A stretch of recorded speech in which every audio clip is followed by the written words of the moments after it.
अपने दरबार में स्त्रियों और हिजड़ों को नचाने वाला मर्यादा पुरुषोत्तम कैसे हो सकता है। आज जो समाज श्री राम को मर्यादा पुरुषोत्तम कहता है ना, वो तो कह सकते हो एक नंबर के अय्याज थे। अपने दरबार में स्त्रियों को नचवाते थे, उनको दारू पिलाते थे, हिजड़ों को नचवाते थे, उनको दारू पिलाते थे। और यही नहीं, जैसे इंद्र अपनी पत्नी सची को दारू पिलाता है ना, वैसे ही रामचंद्र जी अपने हाथों से सीता जी को मेरे का मधु यानी कि वो नशीली शराब मदिरा पिलाया करते थे। तो ये कैसा मर्यादा पुरुषोत्तम है। इसी चीज का प्रमाण आपको दिखाते हैं वाल्मीकि रामायण से। देख सकते हो श्री वाल्मीकि रामायण है, हिंदी टीका सहित भाग 2।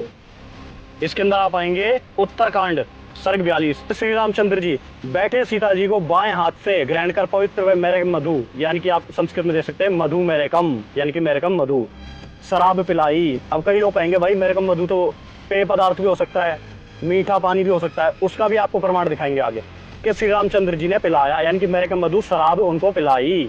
जैसे सची को इंद्र पिलाते हैं, वैसे जैसे इंद्र अपनी पत्नी को दारू पिलाता है ना, वैसे राम ने सीता जी को दारू पिलाई। फिर भांति भांति के मांस खिलाया, विधिवत भांतियों के मीठे मीठे फल वहां रखे थे, उनका भी करा। भाई दारू पिया तो चखना भी तो चाहिए।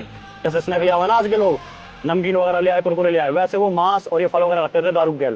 श्री रामचंद्र जी के व्यवहार तो सेवक लोग अतिथि खिलाए के मांस वगैरह फल वो सारे लेके आए उनके लिए। फिर श्री रामचंद्र जी के सामने फिर नाच होने लगा। वहां पे अप्सराओं ने, किन्नरों ने, यानी कि स्त्रियां थी, अप्सरा थी और किन्नर हिजड़े भी थे, साथ मिलकर किया। यानी कि वो जो नाच था, वो जो उनका डांस था ना, वो उनने करा किन्नर और अप्सराओं ने। इसके उपरांत उदार स्वभाव वाली स्वरूपवती स्त्रियों ने मदपान कर, यानी कि जो नाच रही थी उन्होंने दारू भी पी, मदपान भी पिया। नाचने गाने में अति चतुर श्री रामचंद्र जी के सम्मुख नाचने लगी, दारू पी के नाचने लगी। बताओ भाई ये कैसा मर्यादा पुरुषोत्तम है। जिस स्त्री को देवी का दर्जा देते हैं समाज में, सनातन धर्म में, उसी को उसने नचनिया बना के रख दिया। जैसे आज बॉलीवुड में नाचती है ना, वैसे अपने सामने नचवा रहा उन स्त्री को। तो कैसा मर्यादा पुरुषोत्तम हो रहा है ठरकी।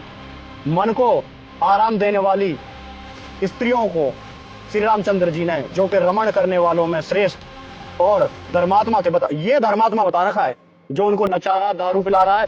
और क्या इज्जत रह गई आज की डेट में, किसी की बहन बेटी नाच ले तो कौन सुनेगा। नचनिया का कोई है इज्जत है नहीं है ना, तो वो हाल कर दिया उसने उन बहन बेटियों का। और इसको लोग धर्मात्मा कह रहे हैं। सुंदर गहने इन स्त्रियों को संतुष्ट। जैसे पहले कोठे हुआ करते थे ना, मुजरा होता था उनपे, तो लोग जाकर पैसे फेंक दिया करते ना, वो वाली स्थिति कर दी इन्हें अपने दरबार में। गर्भवती स्त्री को घर से बाहर निकाल दो, कैसा मर्यादा पुरुषोत्तम।